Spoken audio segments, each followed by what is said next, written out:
সে বিয়ে বাড়ি আজ আর নেই, তবু থাক না সেসব কলা পাতা, মাটির ভাঁড়, পাতের ধারে নুন আর লেবু, টানা টেবিলে লম্বা সাদা রোলের কাগজ, গামছা কোমরে পরিবেশন, কাঠের চেয়ারে পংক্তি ভোজন আর মিষ্টি খাওয়ার প্রতিযোগিতার আনন্দময় দিনগুলি বেঁচে। রান্নাগুলি না হয় নাই হলো সব হারানো বা বিরল, তার স্মৃতি কি মোছা গেছে কোনোদিনও? মুছে গেছে যে শুধু সেই দিনগুলি আর মানুষগুলি। অ্যালবামের ধূসর পাতাতে তাদের মুখগুলি হঠাৎ খুঁজে পেলে সত্যি করে বলুন, মন কেমন করে না? জল জমে না চোখের কোলে? এ যে সবার জীবনের গল্প। জীবনের সে জল ছবি ধরতে চেষ্টা করি এবার।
নমস্কার।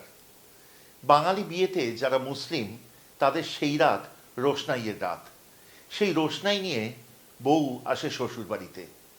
হিন্দু যারা পশ্চিমবঙ্গীয় তাদের বউ আসে পরের দিন সকালে। তারা বলে সে বউ দিনের আলো নিয়ে ঘরে ঢুকলো। আর যারা পূর্ববঙ্গীয় হিন্দু তাদের বউ আসে পরের দিন সন্ধেবেলা। তারা বলে সন্ধ্যাকে দিনের আলো করে নিয়ে ঢুকলো বউ।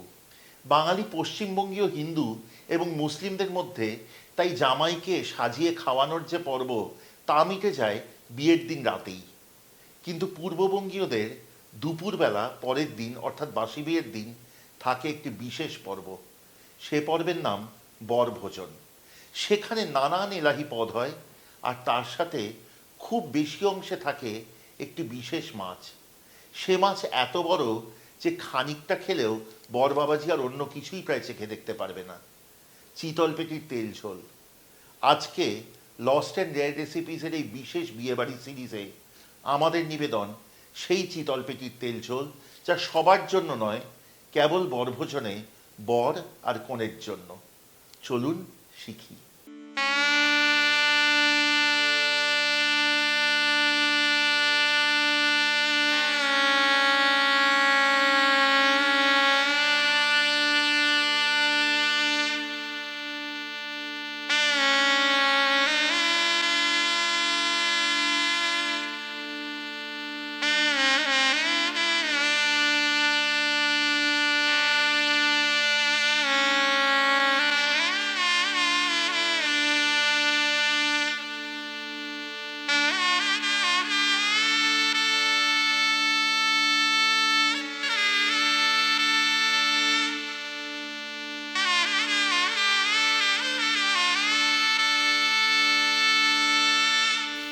এই রান্নাটি অত্যন্ত সহজ, অত্যন্ত সুন্দর এবং রাজসিক একটি রান্না।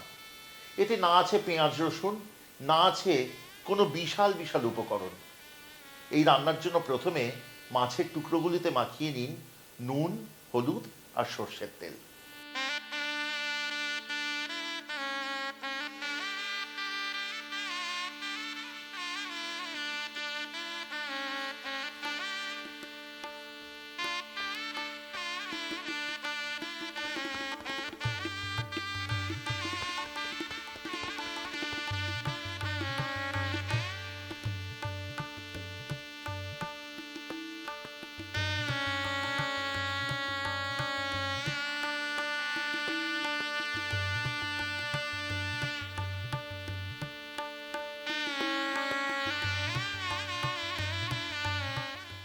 এবার কড়াই আঁচে বসিয়ে গরম হতে দিন বেশ খানিকটা সর্ষের তেল। আমি ব্যবহার করছি একটি ফ্রাইং প্যান, কারণ মাছগুলি এত বড় বলে।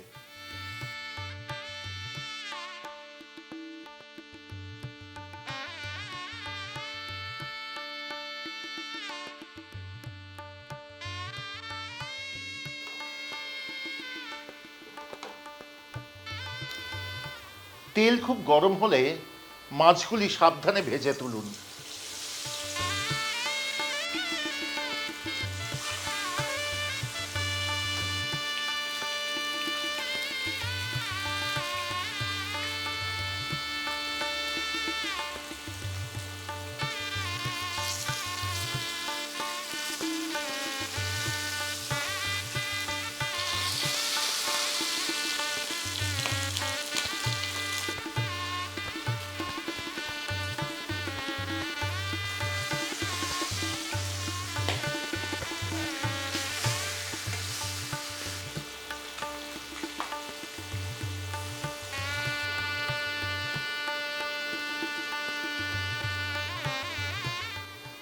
মাছ যতক্ষণ ভাজা হচ্ছে ততক্ষণ একে নিয়ে একটি গল্প আপনাদের না বললেই নয়।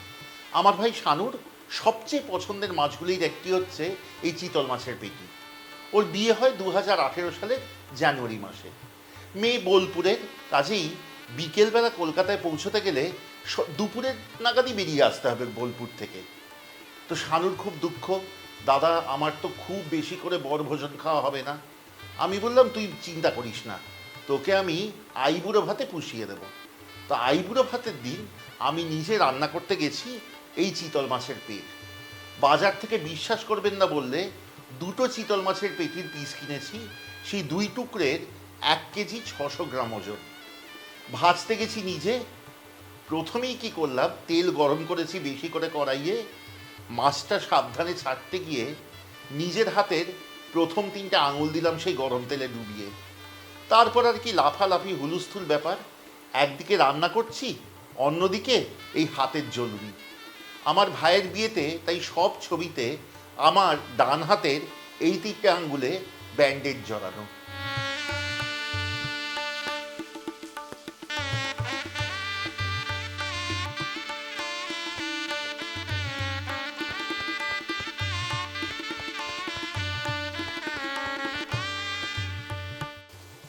এবার কড়াইয়ে অবশিষ্ট তেলে ফোড়ন দিন 1 চা চামচ কালো জিরে।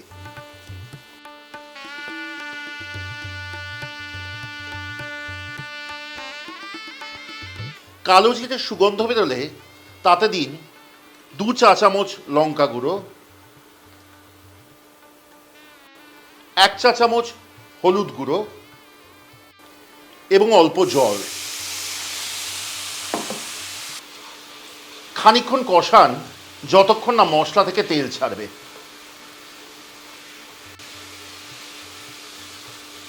মশলা থেকে তেল ছাড়লে তাতে দিয়ে দিন 2 পেয়ালা পরিমাণ জল এবং কাঁচা লঙ্কা।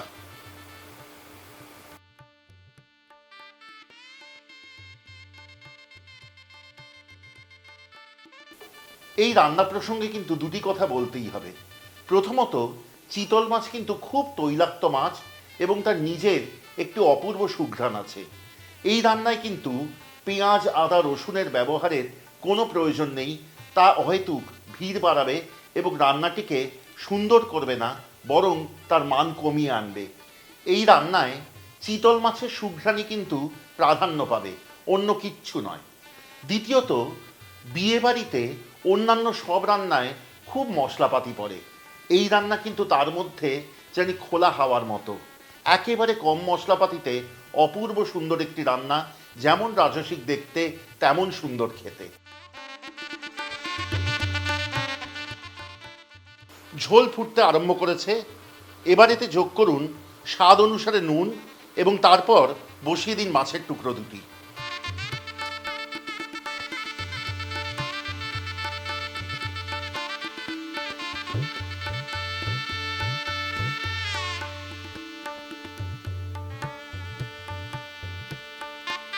মাছ বসাবার পর আঁচ কমিয়ে আনুন মাঝারি বা তার থেকে একটু কমে।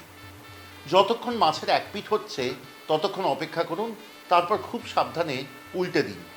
সব মিলিয়ে এই মাছ ঝোলে সিদ্ধ হবে আগামী 5 থেকে 7 মিনিট। যতক্ষণ এই রান্নাটি হচ্ছে আপনাদের কাছে অনুরোধ রাখবো, কেমন লাগলো আজকের এই বিয়েবাড়ির বরভোজনের চিতল মাছের তেল ঝোল আমাদের লিখে জানান কমেন্টে। যদি ভালো লাগে সাবস্ক্রাইব করে সঙ্গে থাকবেন, খুব আনন্দ পাবো।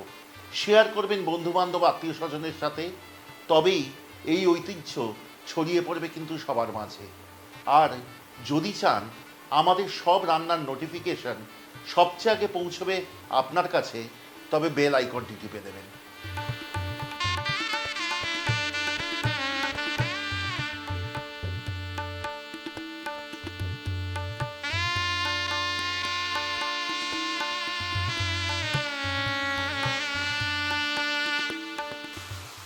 ঝোল থেকে যখন তেল পুরোপুরি ভেসে উঠবে এবং ঘন হয়ে আসবে ঝোল, তখন বুঝবেন এই রান্না সম্পূর্ণ। পরিবেশন করুন ভাতের সাথে।